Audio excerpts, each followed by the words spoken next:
Sederet kejanggalan di memoar Pangeran Harry yang dianggap menyesatkan publik.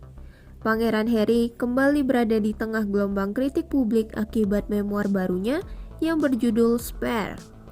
Pasalnya, di klaim tersebut terdapat sederet informasi yang menyesatkan dalam buku yang resmi dipublikasikan pada 10 Januari 2023.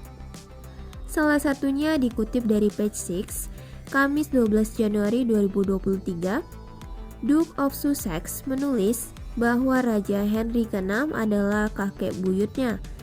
Namun, pembaca berkomentar di media sosial untuk menunjukkan mengapa itu tidak mungkin, mengingat putra tunggal Henry ke-6 meninggal dunia sebelum memiliki anak.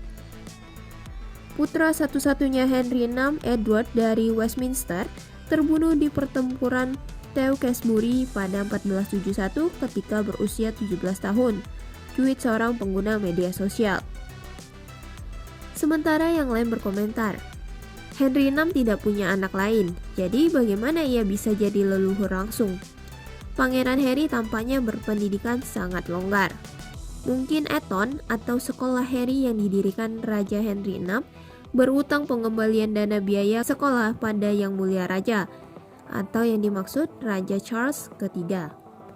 Yang lain menulis, Pangeran Harry bahkan tidak dapat memeriksa fakta silsilah keluarganya sendiri, mengingat ia tetap menganggap dirinya sebagai keturunan Raja Henry VI, yang putranya meninggal tanpa anak pada usia 17 tahun.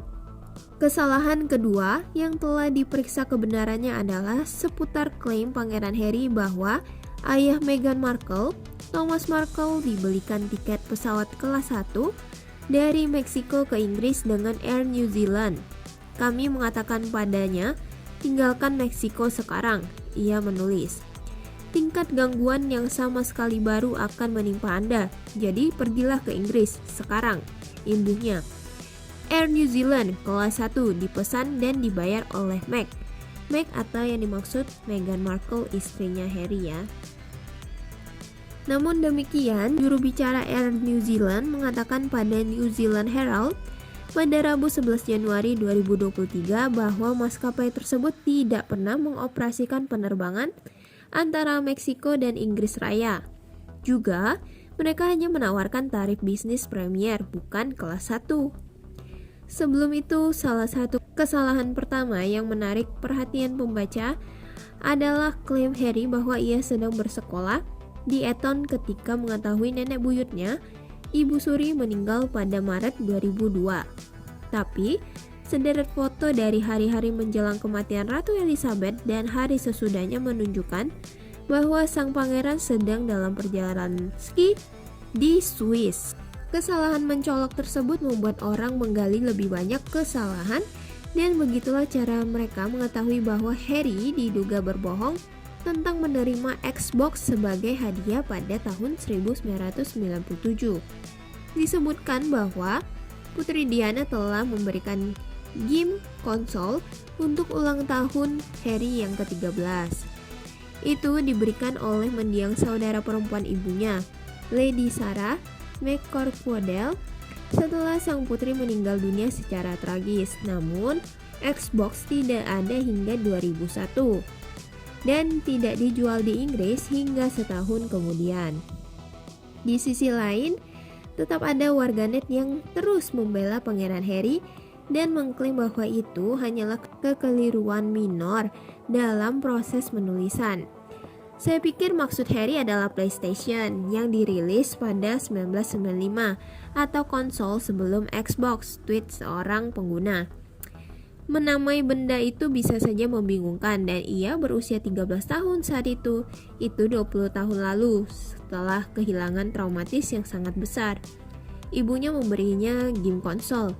Kalian semua nitpick setiap detail, sambung warganet lain.